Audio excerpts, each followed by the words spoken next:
funding is highway programs, improvements to local roadways, express lanes and interchange projects, transit projects, bikeways, improvements to pedestrian facilities, and transportation demand management.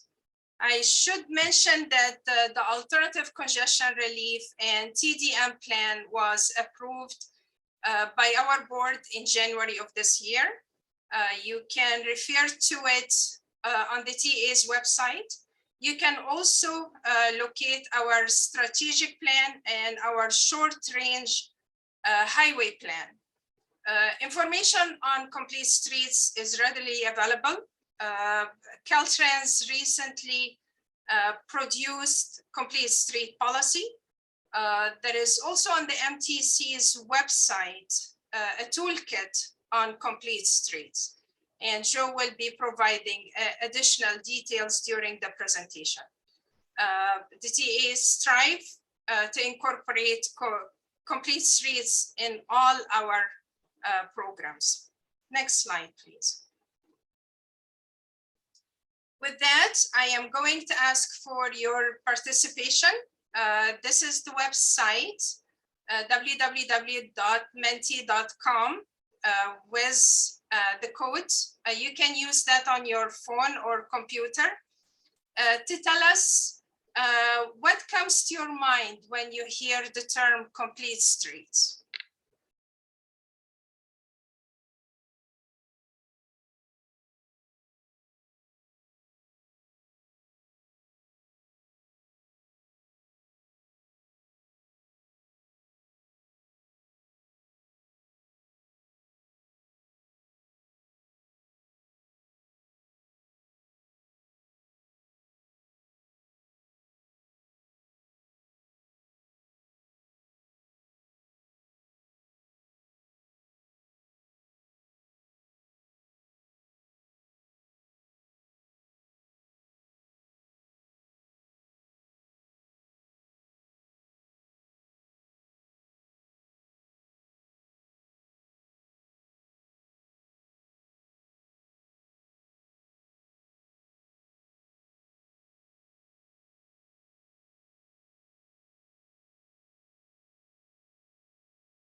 All right, looks like we have 36 responses out of about 69 folks that are dialed in. So we can give it just a few more seconds, but the themes that I'm seeing pop up are safety right at the middle. There's a few other safety themes in here.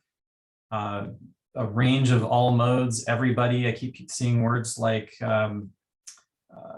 access for all, safety for all, comfort, people first, all modes, equity.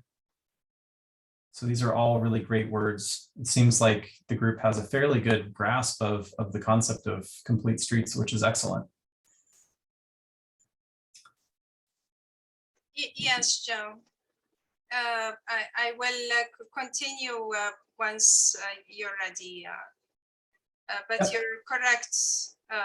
All modes, all users, sidewalks, and accessibility, bike lanes, people first. They are all accurate terms to reflect what a complete street is.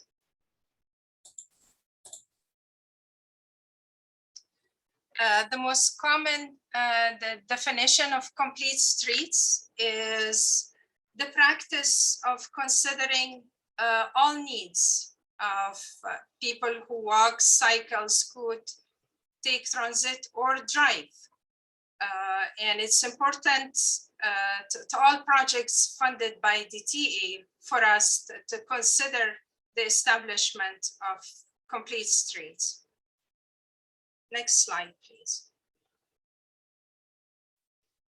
What are the key objectives for the TA as it relates to complete streets? Is to enhance safety conditions and a sense of security, is to work towards the establishment of multimodal transportation network that serves users in a sustainable and equitable manner, regardless of age, financial means, physical ability, or roadway users. Also improve the overall environment and level of comfort through streetscaping and other design considerations, and to be competitive. Funding policies on the federal, state, and regional levels are changing. And it's important for the TA to leverage such funds. For example, the federal is putting more attention and priority now to equity, to vulnerable road users, and to multimodal transportation network. It's important for us, for our part, to support projects that would be competitive, to better serve our community and our county. Next slide, please. With that, I am going to pass it on to Joe Gilbin, our consultant, who's going to walk through the presentation. Thank you, Joe. Thank you, Heba. Well, good afternoon, everybody. Again, my name is Joe Gilpin. I'm a principal with Alta Planning and Design, and my firm is a firm that deals almost exclusively with active transportation and complete street type projects. My experience goes back, I've been working on this type of field for over 20 years now, which has really been a lot of the growth that we've seen in active transportation in terms of walking and biking, and a lot of the facilities and treatments and everything that's been available to us within our toolkit over the last couple of decades. So it's been a great run. I work nationally, but also throughout California. I'm a San Diego native, spent about 10 years living on the Central Coast as well. So love California. And I'm going to basically be taking you through kind of a high level tour of complete streets, not just the streets themselves, but what we need to be thinking about in order to set ourselves up for success in making those really work. And so I'm going to start that by actually talking about safety first. We saw a lot of safety shown up in that word cloud. We're going to have a couple of additional Menti polls that we'll ask you to talk about here pretty soon. But safety is a really key issue right now in particular. This is some national data, but you can see from this is from kind of our national pedestrian fatality database that the FHWA records. And up until about 2009, we'd seen a 20-year decrease in pedestrian fatalities, and that sharply reversed. So for the last decade, pedestrian fatalities have been going up virtually every single year, and we passed our 1990 level back in 2020. 2020 was an interesting year. Obviously, we had the start of COVID, and a lot of kind of strange travel patterns began to happen. We saw fewer cars out on the street. However, we saw speeds go up. And when speeds went up, we also saw that there was more pedestrians and bicyclists out trying to enjoy being outside when we were all kind of being locked down for a lot of those things. So some interesting trends that came about there. Now, over this decade, our pedestrian fatalities have drastically outpaced all of the other types of roadway fatalities that we're having. So over that time, we've seen them almost double, actually go up 50%. And then all other traffic deaths have only gone up 5%. And nationwide, this is also a huge problem being at night. It's not so much in San Mateo County. I've got some data I'd like to share with you in a moment. It's local, but nationally, nighttime fatalities are a huge deal for pedestrians. Now, again, 2020, that kind of interesting year, we had a 20% year-over-year increase in pedestrian fatalities nationally, even though our vehicle miles traveled dropped by 15% due to COVID. So those are also interesting. We've seen a recovery in vehicle miles traveled since then, but we've also seen a higher level of walking and biking kind of linger because people got into the habit during the pandemic, and well, still in the pandemic, but it's still something that a lot of people are enjoying. So let's talk about safety in San Mateo County. And this is a series of 5-year safety data from 2014 through 2018. And this is coming from the San Mateo Comprehensive Bicycle and Pedestrian Master Plan update. Now, I'm going to talk about pedestrian crashes first. And over that 5-year period, there were over 1,200 pedestrian crashes. And of those, there were 52 fatalities and almost 1,300 injuries. So more injuries than crashes. So some of those crashes may have involved multiple parties. The risk of fatality was about 20% in those. So not quite as maybe high as that national statistic would lead us to believe, but still very high. About a third of them occurred at night, and about 20% were on state highways. So the top 3 crashes for pedestrians that represented about 78% of all crashes were basically failure to yield by the driver, unsafe speed, and we're going to talk about that in a minute. So vehicles driving faster than they should be, and then pedestrian violation. And that one's kind of hard to really break down. And the reason is because sometimes that gets recorded in a number of different ways in the crash data, and it could represent a pedestrian crossing in an inappropriate location. It could be a pedestrian that would be potentially under the influence or other types of, so there's kind of a catch-all of different categories there. But you can see that drivers failing to yield and unsafe speed are a big deal. Now, this is where it gets kind of fascinating to me and a little bit eye-opening in terms of the types of facilities that we're providing and what is and what is not providing safety. So about half of those pedestrian crashes are actually happening in intersections, only about a third of them at controlled intersections, so at stop signs and traffic signals. And we know as traffic engineers that signals don't guarantee safety. They really kind of organize our movements, but they can actually increase the chances of crashes happening in some cases, depending on how they're configured. Over half of those crashes occurred at a location in a crosswalk, which is pretty startling. So what else can we do to help pedestrians that goes beyond just the crosswalk? And we'll share some of those a little bit. About 20% occurred outside of the crosswalk. From the bicycle's perspective, almost the same number of crashes, a little bit less. However, they were less fatal, which is interesting. The injuries were about the same. Only 10% were resulting in a fatality, which is great. And of those 3 kind of top 3 root crashes, causes of crashes were failure to yield, improper turning by a motorist, and again, unsafe speed. So speed being cited in those conditions a lot. So when we add these 2 together, we're getting pretty close to, upper 2,500s or so. And what does that look like? This bottom deck here represents about 2,500 attendees. And so those are all of the lives that were touched over that 5-year period as a pedestrian or a bicyclist being injured or killed by a motorist in San Mateo County. So that's obviously a quite large amount. And so what can we do to be working on that? I mean, Complete Streets have a lot of goals. One of those goals is safety.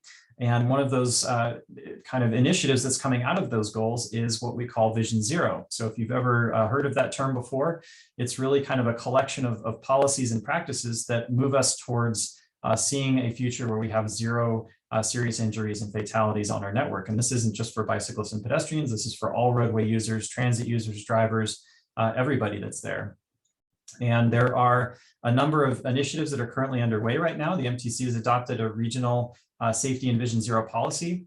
And policies are great, but we have to do a lot of things behind the scenes to make them actually effective in terms of reducing the number of collisions, injuries, and deaths out there. Caltrans has also just passed a new directive on complete streets that's going to be requiring all roadway projects to be, building this stuff in as a deliberate mechanism. 6 cities within San Mateo County currently have Vision Zero goals, and one of them has a Vision Zero action plan. So I would assume that you'll see more of this in years to come. But what is really the difference? And the traditional approach of traffic engineering sort of assumes that we need to open things up. We need to, understand that we're putting the responsibility on the user, and we're not really putting the responsibility for safety on the infrastructure itself. And so that's changing. We're starting to see a lot of understanding, a lot of study that's been going on, and really realizing that the way that we design our roadways and the features that we include on them have a big impact on how safe those facilities are. And so we need to help those users be a little bit more safe in terms of how that works. Humans are fallible. We're imperfect. We make mistakes, and we need our infrastructure to allow for that and to minimize the consequences of the negative things that could happen when we do make a mistake. So I'll talk about that a little bit more too. So let me ask another poll question here. Here's a road, not unlike probably a lot of the ones that you travel on occasionally. And it's fairly open right here, but how fast would you be driving here? It looks like it's posted at 30 miles an hour. So let's go back into our Menti poll. If you were driving in this situation, how fast would you be driving? So be curious, and we'll give this a few minutes to see what kind of responses come in. So if you have your Menti open, you should be able to advance to the next question, and it should be this question. Or it might be the different code at the top. Realizing now that I had to introduce a different, you might have to enter in a new code. I apologize for that.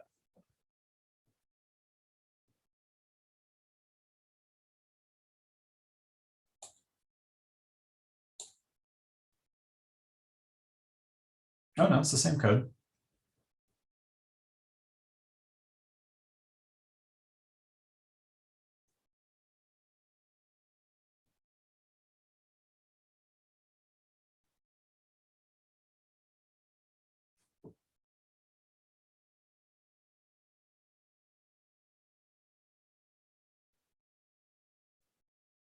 Not seeing any results come in. Okay, so Menti's showing the prior question.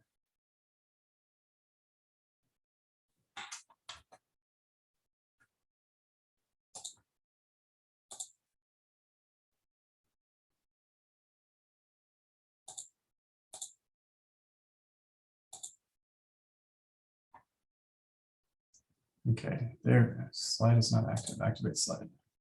Ah, there we go. Sorry about that.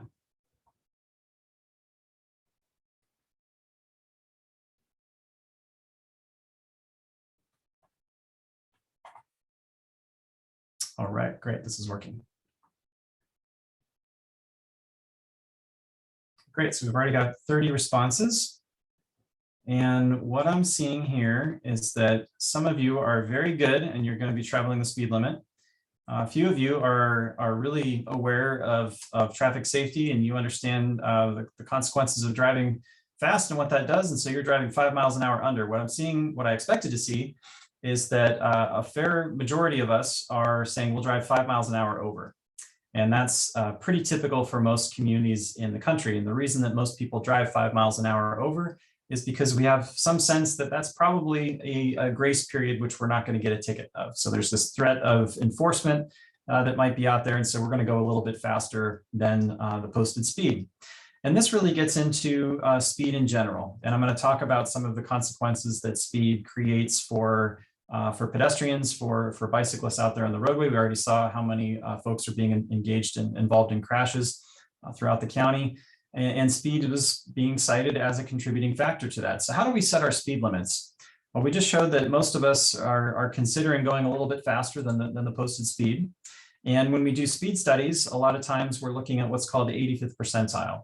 And that says that we typically want to be setting the speed limit at the same speed as about 85% of the public is moving on that. And that can create sort of an interesting feedback loop. And I've actually seen this play out in practice where you look at you do a speed study, you have a sense of that there might be some speeding happening. Maybe the roadway was signed at 30 like we had, and you find out that most people are going 35. And the speed study methodology in that case would say, hey, we need to increase the speed limit so that it matches what the 85th percentile is. So we increase the speed limit and immediately people start driving 5 miles an hour over that because we know that we're not going to get a ticket. And so this creates what we call a positive feedback loop. And there is a very strong, I would say, bias or push within most city transportation departments and engineering departments that the 85th percentile is what we use specifically to set speed limits. That's not necessarily the case. The FHWA has come out and clarified in 2015 that that's not the only thing that we need to be thinking about when we set our speed limits, particularly in urban areas. The National Association of City Transportation Officials has come out with this city limits guide. I'll try to throw a link in later on in the presentation if you're interested in checking this out, but it goes into a very much holistic way to look at how we set our speeds. And some of the cities that are doing the best at Vision Zero efforts are taking a really hard look at how fast their streets are set and whether they need to make changes to lower those speeds to improve safety. And so I'll share some results from a couple of cities that have done that in the recent past and what they've found.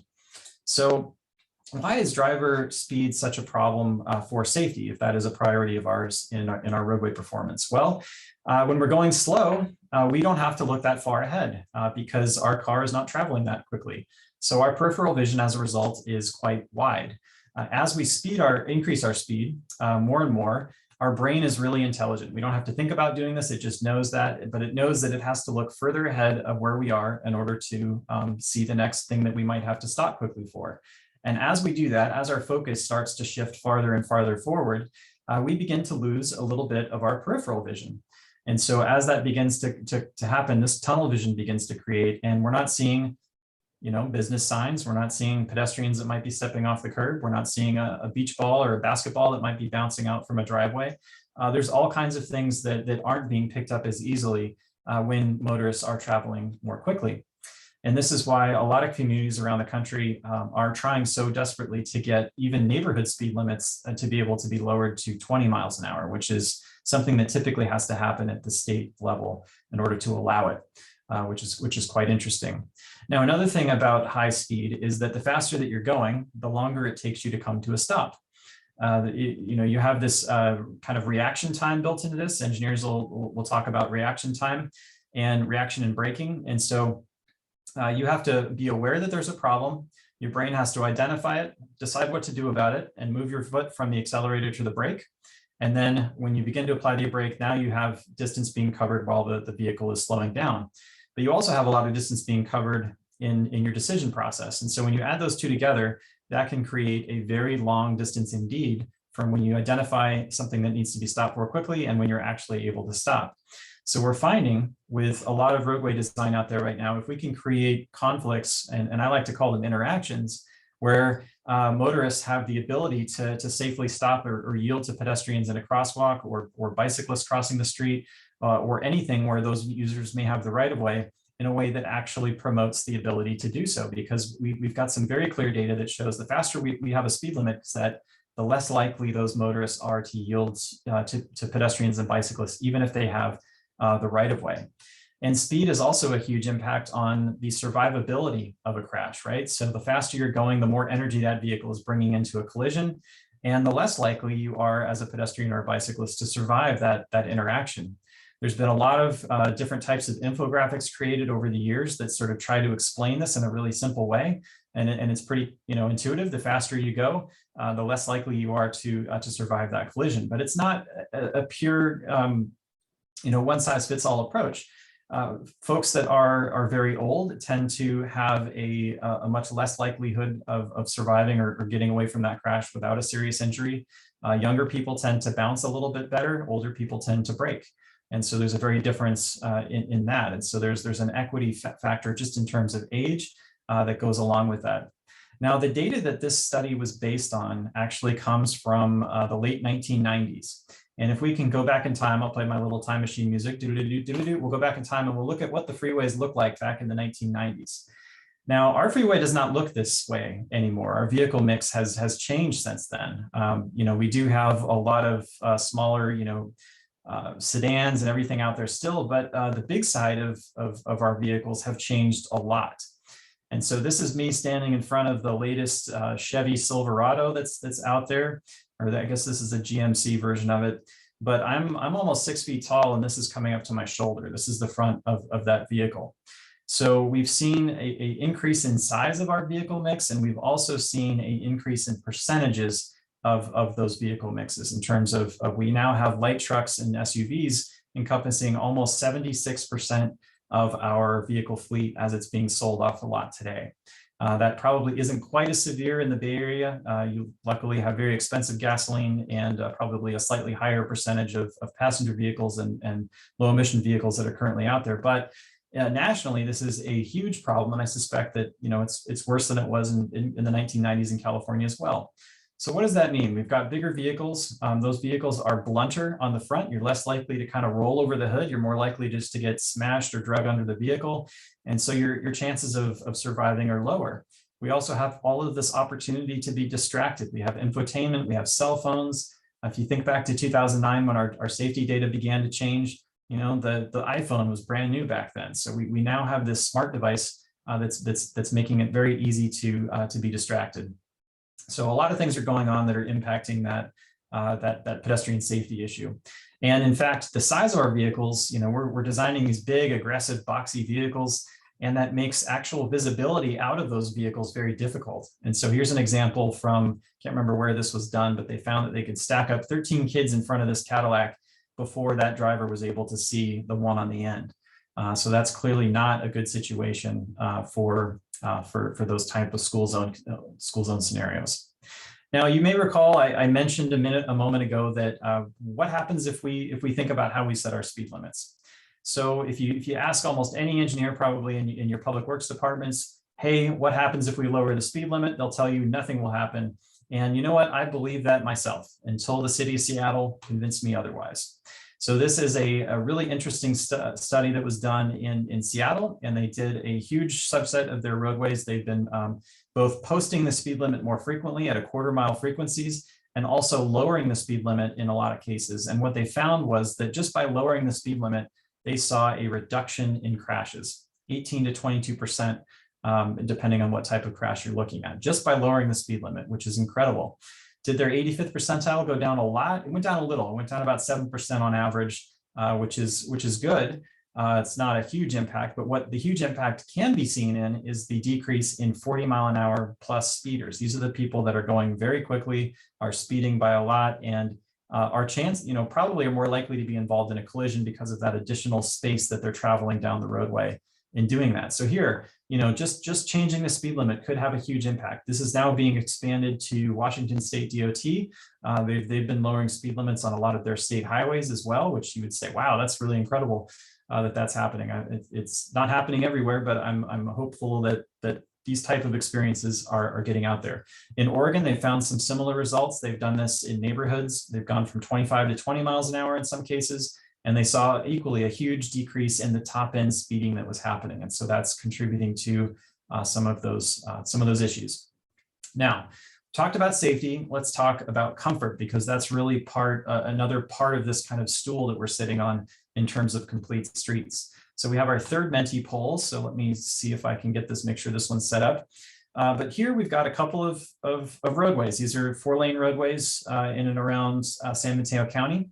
They have what I call monolithic curb tight sidewalks, in some cases with furnishings in them. They're not maybe the best from an accessibility perspective, but how does, looking at these photos, how does this make you feel in terms of make sure I thought click on that.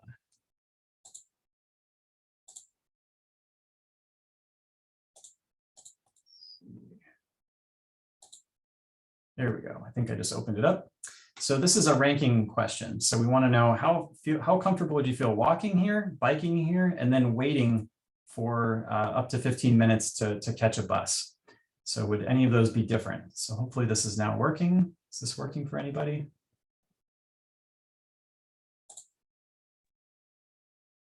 It's not refreshing.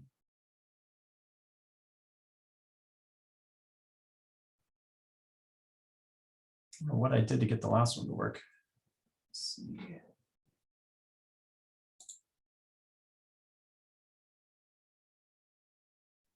Going back and putting the code in again makes it work. Okay, thank you. So you may have to put the code in one more time. I should have advanced it to this slide.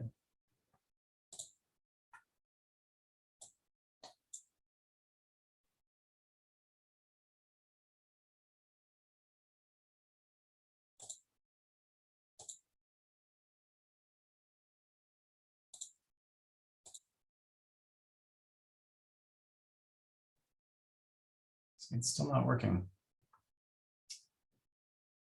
Previous poll. Yeah, it sent me to the previous poll too.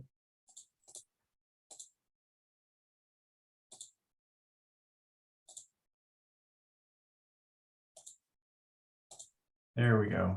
There we go.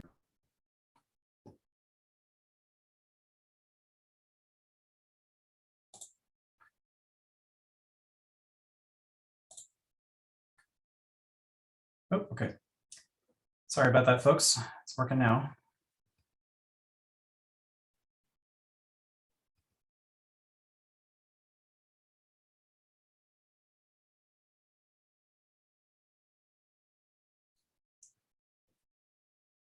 All right, so what I'm seeing so far is the people feel maybe a little bit more comfortable walking here than riding a bike, which I would probably agree with. And a little more comfortable walking than lingering based on the streetscape.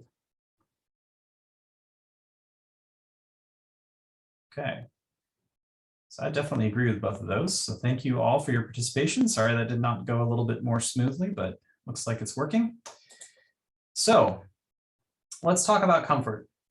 And improving the comfort for pedestrians means a lot of things. One of the things it could mean is providing additional space and separation from moving traffic to the sidewalk. Moving that lateral distance, getting a little further away from moving traffic is something that pretty much everyone can agree on feels better. Another thing we can do is to put more stuff in between the person walking and the moving traffic. That could be a parking lane, it could be a landscaping area, it could be trees, it could be light posts, it could be a bioretention area. It could be all kinds of different things. And the more accoutrements and landscaping and area and things that generally kind of increase the attractiveness of that area have been shown to really kind of energize the amount of walking that happens and make that place a lot more comfortable to be in. So that's very intuitive. It makes sense. And as a pedestrian walking down the roadway, there's us just being on our own 2 feet. But there's also the fact that walking can link you to other things like transit. And so we're going to talk a lot about multimodalism as we go through here. So, making those convenient connections, thinking about your local bus service, your express buses, your Caltrain stations, everything else that's going on. And are those connected into the network to that first and last mile of connectivity between that transit facility and the neighborhoods and businesses around that? Were those kind of linkages close in a very comfortable way? And if they are, you're probably getting you're getting more out of that transit investment than you would be if it was not comfortable getting there. So what about bicyclists? Well, a lot of the same things that we find create comfort with pedestrians also create comfort from bicyclists. So what does that mean? It means lateral separation from traffic. It means having something physical in between moving traffic and the bicyclists. There was a study that was done a few years back that actually found that most bicyclists that took this survey said almost anything in between, whether it was insubstantial or substantial, whether it was just a bunch of plastic posts or whether it was a big bunch of concrete planters, produce a similar amount of feelings of separation between moving traffic and that bicycle facility. So we know that this is more effective. We know that when we provide a wider bicycle facility and something physical that separates you from motor vehicles, that the usage of those facilities goes up, that the catchment, and what I mean by catchment is that we're capturing not just really confident people that identify as bicyclists, but we're picking up, scooter share users, we're picking up, in some cases, children, bicyclists of all ages and abilities, people that might not be in that bike lane if there wasn't something that felt a little bit more comfortable in going along. And again, it's not just the bicycle lanes itself, it's the intermodalism, it's getting that between them and making it easy to connect with our local bus service, our regional bus service, and enabling that first and last mile to actually extend out to a longer distance in terms of getting people to and from those transit areas. And we mentioned lighting earlier, but good lighting also creates a situation where people feel comfortable making those trips, not just during the day, but at any point during the night. And that could be something that is specific to an area. We know that women in particular are much more impacted by having good lighting than men in some cases. And so having that can really change the amount of equity and diversity that's happening in terms of both race and gender and in that term. So lighting is huge, having a diversity of types of lighting and thinking about the illumination that you're getting, not just at key points and crossings, which is important, but along the facility as well, so that people feel well seen and visible when they do that. And I mentioned street furnishings earlier, but everything that we can do to make our roadways less ugly in some cases can be great. And street furnishings can be benches. They can provide a lot of additional comfort. They can be bicycle racks, all of those different types of things that make it easier for us too. And these are all components of complete streets. Now, what we're finding is that transportation is evolving, right? It's not just about the physical in some cases now. We've got all of this technology that is just bursting at the seams behind the scenes. And we have, all of us have the most powerful computer that ever existed, a decade ago in our pockets. And that computer is talking every second of the day on the internet. We have travel options and apps and crowdsourced cloud data, everything that can put some of these new technologies together. We started with bike share systems that were very big and clunky, and you had to put a credit card in to physically to be able to unlock this mechanical lock. And now you hop on your phone and you scan a QR code on a bicycle or a scooter, and it unlocks and just turns on, and you can go off and use it. You can connect, and you can do this sometimes with ride sharing apps. You can create payment systems for transit on your phone. So all of this stuff is working together and is serving a purpose on a complete street and in a multimodal area. Mobility hubs are a big word. If you haven't heard of this term yet, mobility hubs are essentially a way to provide these change nexus points between different modes. And so if you think about it as a Caltrain station or as a bus transfer center, that makes a lot of sense. But there's also a lot of different sizes of modes of these mobility hubs that go beyond that, right? We've got areas where scooter and bike share systems terminate, where you can change between those and walking. In fact, we're seeing a diversity of typologies of these mobility hubs being proposed. So here's kind of a lower key level one, right? So this one has, a platform for transit. It could be a local bus service. It could be a shuttle that's running to a Caltrain station or something. We might also have a lot of information available to people. This is giving them a map of the local surroundings, the different websites and apps that they can access to be able to get information. We might have and this is really important, having some curb space that actually allows transfers and interfaces between the transit mode and ride sharing, private motor vehicles, other types of areas where you might have passengers being dropped off or picked up. So we're having that space identified there, maybe having some retail space or a compatible business that provides eyes on the platform, but also services that might be aimed at those folks that are using the mobility hub.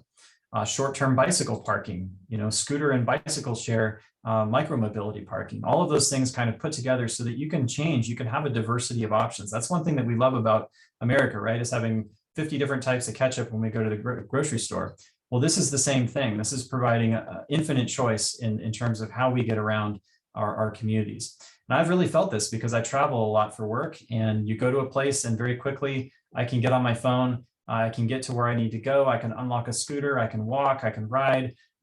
There's a lot of different ways to get around, and I often find myself not doing that in a rental car, which is really, really powerful. So how do we build things, right? So we've just talked about all safety and thinking about comfort. How do we start to do this? And I think the first part is to think about your internal resources. It's not just about what type of project you can design, but do you have the framework to be able to create that good project to begin with?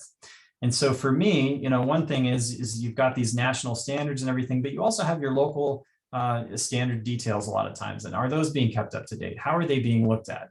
I have a picture up here of a curb, because in my experience, trying to create a complete street often hinges on the curb type that we're trying to go for.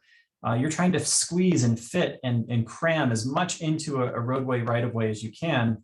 And if we have to provide a 2-foot gutter pan on both sides, well, gosh, that might just break the bank in terms of being able to provide a bicycle lane or a wider sidewalk or a planted area big enough for a tree to be planted in.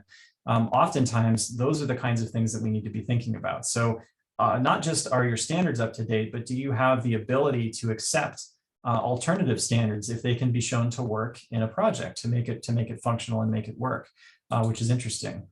We're in a really interesting time right now in transportation engineering and design, because every single guidebook that we have right now and set of standards is under update. In fact, they are in the later stages of being under update. So everything from our manual of uniform traffic control devices that had a draft version that was sent around for comment in early 2021. We have our proposed accessible our guidelines for the public safety public rights of way accessibility guidelines. Those are probably going to be adopted pretty soon. That'll dictate our kind of ADA situation everywhere. The AASHTO bicycle guide for the development of bicycle facilities is under update and getting very close. The AASHTO Green Book, which is our kind of Bible on roadway design. There was a version that published in 2018 that is already being superseded by a new one that's getting pretty close. So everything that we have is being updated to cram as much flexibility, as much newer ideas, updated standards, and using the evidence of a lot of projects that have been built over the last 20 years that are very different than the way that we've built roadways in the previous 20 years before that. So our the CAG Comprehensive Bicycle and Pedestrian Plan in 2021, it actually has a toolkit that local agencies can reference for a lot of these types of bikeway and pedestrian improvements that can go into that. So if you haven't checked that out, that's a good resource as well. And again, I keep mentioning flexibility, right? And this is so important because when something different comes up, how is that looked at? Is it something that is considered at the staff level, or is it discounted and said, no, we can't do that? If I had a nickel for every project that I've been working on where a city engineer or whatever said we can't do that, I wouldn't be working. Honestly, I'd have enough money to retire. However, most of those projects were able to get past that. It takes a little while. However, because it takes a little while to get past that, we have to have a lot of discussions. We have to have some education. We might have to have a training. We might have to show and research and do memos to prove and really demonstrate how not only FHWA, but maybe Caltrans or other agencies out there not only promote these guidance, but these are standards and guidelines that work and have a lot of basis and background behind them. So are your departments, flexible? Can they absorb these new ideas, or does it have to be a long, drawn out, inefficient process every time that gets brought up? Because if it is, that's going to basically stifle that amount of creativity and the innovation that's being brought to the projects that you're going to see in your communities. The next thing we want to do is think about investing in staff training. Now, a lot of our practitioners that are working both in the consulting industry, but also in city government they've gone through school. They've learned things, and they've learned them probably quite a while ago in some cases. And we've learned a lot as an industry since then. So we not only have to promote that education, but in some cases, we almost have to unlearn things to get in. Sometimes people ask me what I do for a living, and I say I try to prove that water goes downhill, because a lot of the things that I promote in my trainings, to me, they're very simple, almost kind of innate pieces of physics. And I feel like I'm trying to get really simple things sometimes through, two people that have been trained exactly the opposite for their whole career. Now, I wanted to share with you just sort of an anecdote. There's a complete streets engineer in North Carolina that worked for the DOT, and he became one of the biggest proponents of complete streets in the industry.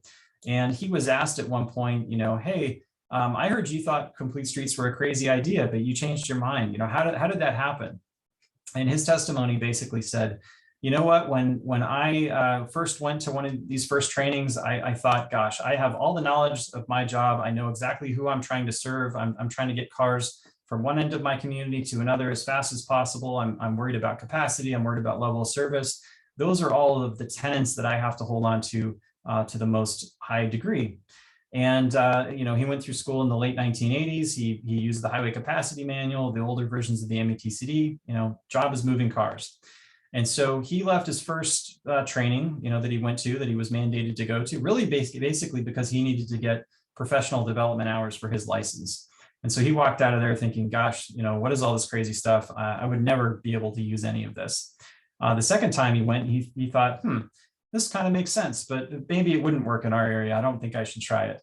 After the third training he went to, he said, and I quote, I think I need to find a place to try some of these things and see how they work in my community. And that's really what I found. It's kind of like advertising. You need to be exposed to certain ideas a number of times before they really take hold completely within you. So that's a really kind of fascinating story. Now, another thing that is really important in terms of complete streets is making sure that we leverage all of the opportunities that are out there. And in some cases that looks like capital projects, but really that's a small subset of the projects that we have.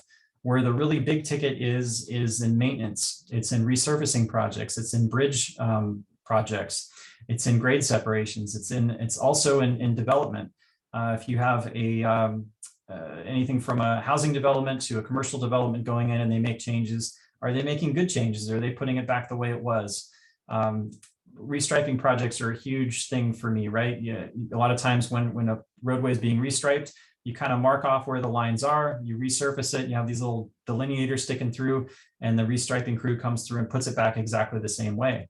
Well, is that the best way for those stripes to be configured? Is there a plan on the books? Is there a comp plan? Is there a bicycle and pedestrian plan? Is there an active transportation plan that might say, hey, we want to use that space maybe a little bit differently in the future? And by not doing it, did we just lose multiple years, in some cases, maybe a decade or more of opportunity in which that could have been changed at very low cost in moving forward? So I'll cover some of these areas as we go forward, but opportunities, utility corridors. This is a corridor in Southern California that I grew up riding to get to high school. And I was able to cover a lot of distance because there was a huge overhead power corridor. And somebody at some point in the 70s had the foresight to put a trail in, and it's still there and it's still being used. So are these being leveraged, or are the utility companies not providing that, or not working with the communities? Another great partnership and opportunity is working with stormwater. That can provide different sources of funding. It can also serve as a great amenity for a project. And so this is treating stormwater running off the road and providing irrigation for the plants. The project in the lower right-hand corner here is one that I worked on, and it was a really expensive, it was an $8 million bikeway project. And almost 1 million of that was actually contributed from the stormwater agency in the local city. And they had money that they needed to spend to trap and treat stormwater. And we're able to integrate that into the separator between the bicycle trail and the parking lane. And so this was all factored in. So all of the roadway runoff came into that and was treated and successfully ran through multiple cells until it was eventually either percolated in or discharged out into the storm drain system. So those can all be great impacts. So from a comfort perspective, from a opportunities perspective, those are all things that we can be worrying about.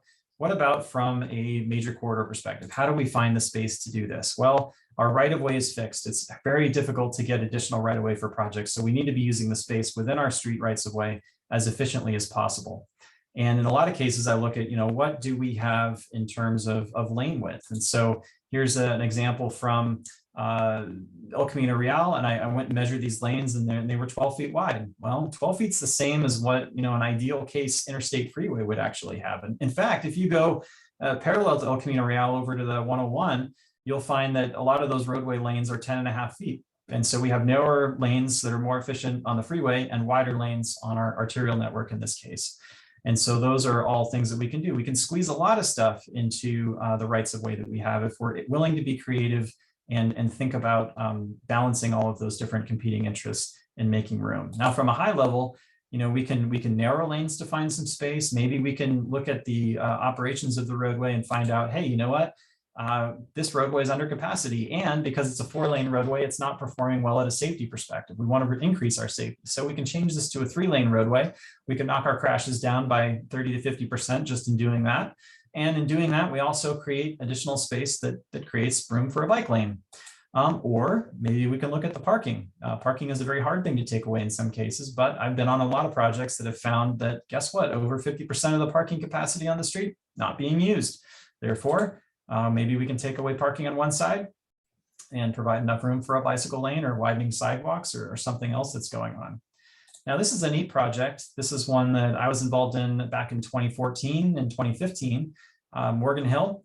And they had a 5-lane roadway going through their downtown. This is Monterey Road. And we proposed, well, they asked us to do it, but we did a study and a pilot project where we took one of those travel lanes and turned it into a buffered bicycle lane. And we had cafe, parklet areas along the side of the roadway there. And what we found was that the traffic congestion spread out a little bit over the day. People were still able to get through. There's a little bit of an adjustment period, but in the end of the project, of the pilot period, really there was like a 15-second penalty for the project from one end of that to the other. And that's really not that consequential. What we did find was that transit usage went up. The number of people walking and bicycling went up, and the percentage of children and people that are people of color also went up on the corridor. So those are huge different things. Now, after we did the pilot project and shared the results, the community ultimately decided to go back to a 5-lane, but guess what? This is just from last night. I found this today. And so they've gone back and they've approved the project, and now they're going to take that lane away and have additional space for outdoor seating, places for people to get around, and it's a project that's moving forward. So really, really exciting. Now, another thing we need to be thinking about is how are we funding our transportation? And we can all say, Vision Zero is all well and good. We want to have more people walking and biking. But if we're not willing to put the money in to make those improvements, it's unlikely to actually, end up that way. There's a few really kind of great case studies of different communities working to change this. San Luis Obispo is a great example. They have a climate action plan that sets mode share targets, and their CIP actually kind of has line items for different types of pedestrian bicycle transit projects that are basically funding those projects in line with the percentage of transportation that they want to see those modes being made at the end of the day. So they're really putting their money where their mouth is there. San Jose and Culver City also have versions of that. Boulder's a really great example in Colorado, where they have a policy of no new lane miles, and all of their transportation funding goes towards capacity improvements, efficiency, transit, bicycle, pedestrian, all those different types of things. And what they found is that they can actually get more people through the corridor with efficiency projects than just widening projects. And that comes down to how we're using that space. So this is the usage of one lane of a roadway. So about 10 to 12 feet. And if we're just using that for cars, we're looking at 600 to 1,600 people per hour that lane can move. If we start adding mixed transit service into that lane, the number goes up. If we turn that lane into a 2-way separated bicycle lane, and that lane is well used, it can handle a theoretical capacity of 7,500 people an hour. If we turn that into streetcar or light rail, that goes up to 4,000 to 8,000 people an hour. If that space is just being used by pedestrians and it's a busy area, 9,000 people an hour. So you can begin to see the more flexible we make our roadways, the more people we can actually fit through there, not just more cars. And so communities that are constrained, like a lot of your communities, there's very little space left to expand. And so we need to be very efficient with the space that we do have and think about how we can move the most people possible in that. Now, what about intersections? And intersections are where we just showed where a lot of our crashes are happening, a lot of our pedestrian bicycle crashes are happening. And a lot of that happens because of the turning conflicts, right? That's where the paths of motorists, pedestrians, and bicyclists all cross.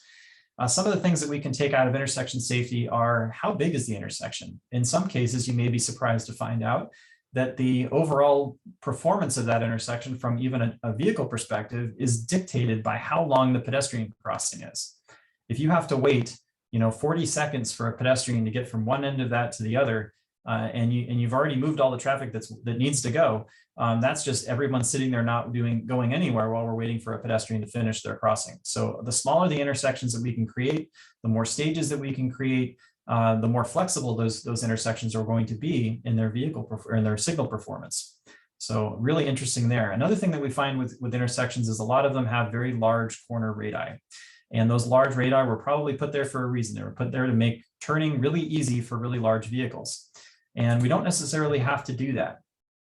You can see on this side here, large vehicles can turn into the middle lane, or in some cases, they can even turn into the far inside lane. So do we need to have such a large corner there that creates longer crossing distances, larger amounts of exposure for pedestrians, and also faster turning for cars? We want motorists to have their foot on the brake as they're going through a corner. We want them to be going slow so that if there's a pedestrian that steps off into the crosswalk, that motorist has an opportunity to stop and yield to that pedestrian and not create the condition for a collision. Now, how can we do both? And this is a really interesting factor here. And again, we have big corners being made to move big trucks. And can we have our cake and eat it too? And yes, we can. And this comes from what we call truck aprons.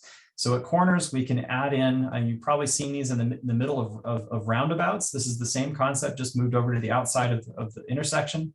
So we can do things to slow down passenger cars, make them go slower, but still allow larger vehicles to get through, albeit slow and potentially mounting something that's raised. And so this is beginning to get a lot more acceptance. San Francisco's been playing with it. Their first intersection that they did this at, they found 100% compliance with yielding to pedestrians and 98% yielding to bikes. And that intersection looks something like this. This is one in Fremont. And this is what we call a protected intersection. And if you have never heard of one of these, ask your public works staff to look into it and see if you can get some of these added into your program moving forward. But this is a series of design treatments that really move the pedestrians and the bicyclists as far up to the front of the queue as they can and keep them separated and away from moving traffic. And when there are turning conflicts, they're going to be happening at a slower speed because of this corner. And there's a setback that actually improves the viewing angle from a driver to the pedestrians and bicyclists that might be crossing here.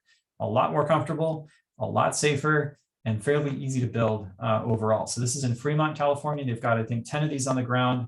We're working on 3 of them right now for them that are kind of a Gen 3 version of these, and really, really exciting. San Jose has been doing a lot too. These are some from San Jose. And they're doing them as quick build temporary projects. So these are all kind of paint and post type materials, and they can implement these very quickly, very easily, and make their intersections smaller, make them safer for people walking and biking. And they're doing this by slowing the speed of turning vehicles, essentially. Here's another one that is all paint and posts, and you can see that this even looks pretty good from the way that they've done this. Oakland has a few as well, if you get over there, that have this kind of red color being used in those island areas. So again, using those palettes of lower quick build materials, there's a lot of projects, particularly with COVID, where some money's been pushed into reallocating roadway space to creating improved conditions for people walking and biking. And we can do that cheaply. And we can do it in a way where we can test out ideas. We can do it in a way where if we like what the results are, we can make it permanent. It can be removed, it can be modified. It's very flexible. Again, that flexibility word coming into the frame here. So we've talked about intersections, big intersections. We've talked about big corridors, some different strategies and ways to think about those. We can also be thinking about, are these, maybe the best ways for people walking and biking to get around the community? In some cases, you definitely need to be accessing these large areas, but can we think about local streets? And local streets often make up about 60% of our roadway network. Here's an example from Palo Alto. We've been working on bicycle boulevards there, which is a form of quiet, calm, or neighborhood greenway type corridors that you may have heard of in the past, but these are local streets that have been prioritized for through walking and biking. So we get people off of the busy streets, we get them where they're comfortable, where there's low speeds, where there's low volumes, and where there's usually a lot less noise and pollution and everything else, so a more pleasant journey. And we need to do a few things to make these roadways comfortable. We can make a really coherent route system out of this. We may need to implement some traffic calming to keep vehicle speeds and volumes in the thresholds where they're comfortable. We may also need to be thinking about where these local streets come into contact with our major arterials, because a lot of times that does not happen at an area with an existing crossing opportunity. So we may need to be thinking about making those roadways easier to cross for pedestrians and bicyclists. And then also we want to make sure that people can navigate these back roads, right? Because we know how to get around on the major streets. We know how to get around on the freeways. But when you get into a neighborhood, you may not be able to navigate as easily. And so that includes things like special street signs, pavement markings, wayfinding signage, all of those things that can go forward that brand the system and make it coherent and easy to follow if you don't have local knowledge of where you are. So these are all great tools in our toolkit for creating complete streets. And I think we might be a little bit behind schedule here, but I'm going to pass it over to Patrick, and he's going to talk about funding opportunities. Great, thank you, Joe. So now we will switch to the next slide, if you can progress us, Joe. As Joe mentioned, I'm Patrick Gelster, the SMCTA Manager of Programming and Monitoring. I help run all of our multimodal programs and help with the highway program as well. So to kick us off, we want to talk about how we utilize all of our funding. So some key resources just to share. This upcoming year will be some different opportunities at the federal, state, and regional levels and countywide levels here in San Mateo County. At the federal level, the RAISE and infra grants will be out shortly. At the state level, the state is preparing for the SB1 funding opportunities that will come out, including the local partnership program and solutions for congested corridor, which will now feature more bicycle and pedestrian elements thanks to the Climate Action Plan for Transportation Infrastructure, known as CAPTI, that is being integrated into all the evaluation criteria for those programs. Additionally, the Active Transportation Program, Cycle 6, I believe, will be out later this year, and the Highway Safety Improvement Program as well. Here at the countywide level, the Measure A, Measure W program and Measure M for CCAG and the One Bay Area grants with MTC, all will have funding availability too.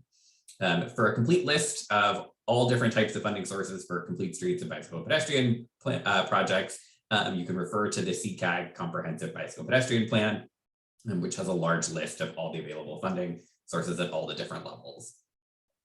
I want to go to the next slide. So how will we at the TA incorporate more complete streets into our programs? For the highway program, we were allowed to implement more pedestrian and bicycle project elements, including pedestrian overcrossings with the passage of Measure W, which was really exciting. This past December, we hosted or adopted our highway program, which included some really great projects, one that Joe showed in Half Moon Bay, and others that will go to construction, the University Avenue pedestrian overcrossing in East Palo Alto as well. And then projects of countywide significance are also being reevaluated to include more additional multimodal efforts to make sure we have both countywide regional benefits and that we have local benefits to the multimodal transportation system. On the bicycle pedestrian program side, we'll be looking at how we prioritize quick build projects in our small capital projects category.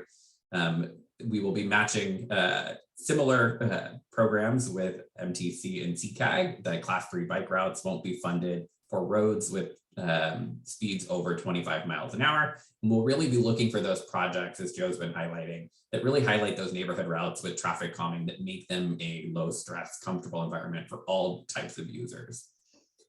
Jurisdictions will also need to show how their bike projects improve comfort levels. So that's something we'll be adding a quick guide to our upcoming programs.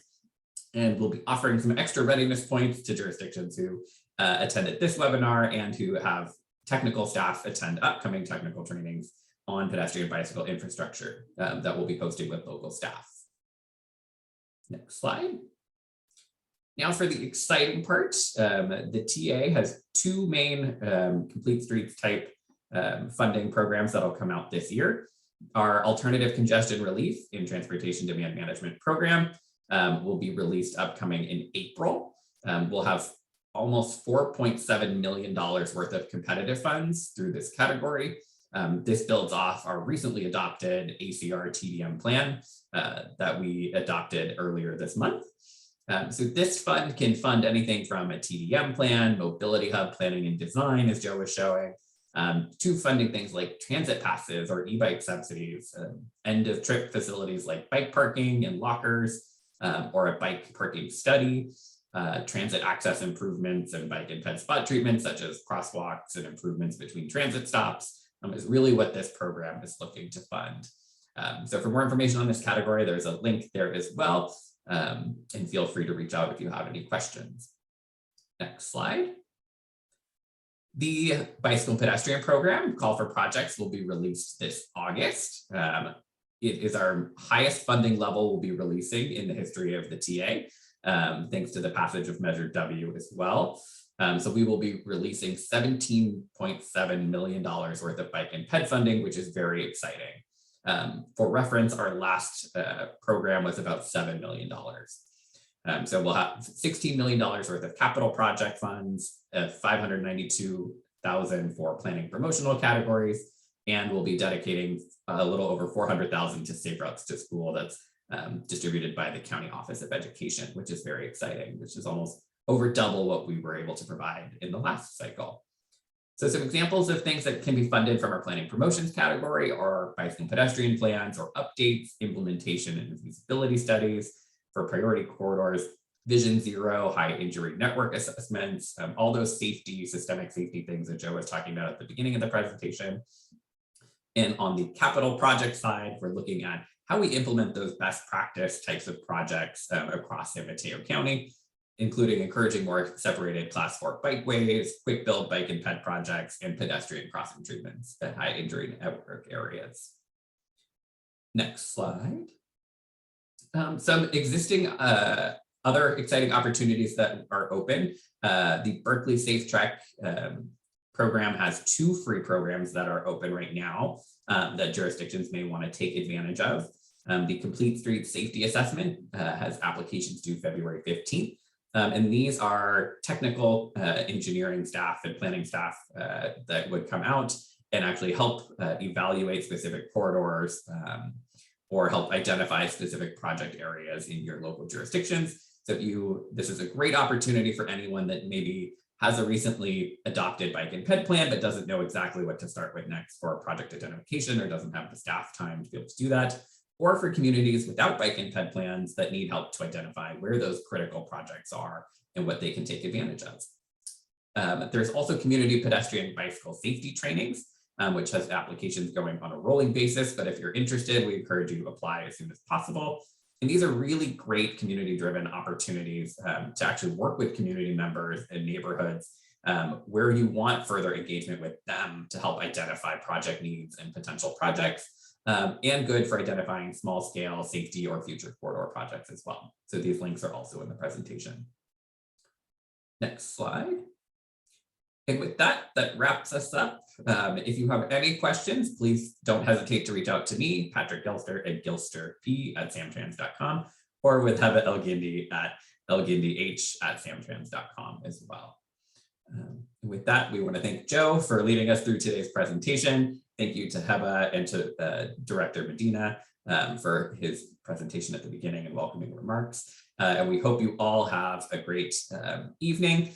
We will be posting the presentation on our SMCTA website, and we will be sending a link out of the slides and the recording when those are done as well. Thank you all. Have a great night. Thank you all.